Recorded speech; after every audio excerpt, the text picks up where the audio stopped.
now I would like to ask Professor Nash to say something about your memories with Marilda for her.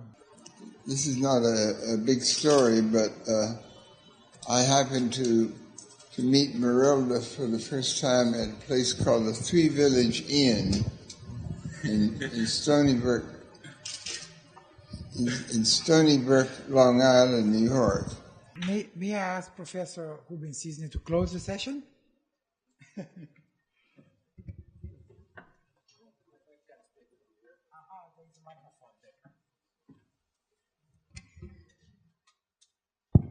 I think we had a wonderful day, a wonderful morning, wonderful lunch, wonderful sessions.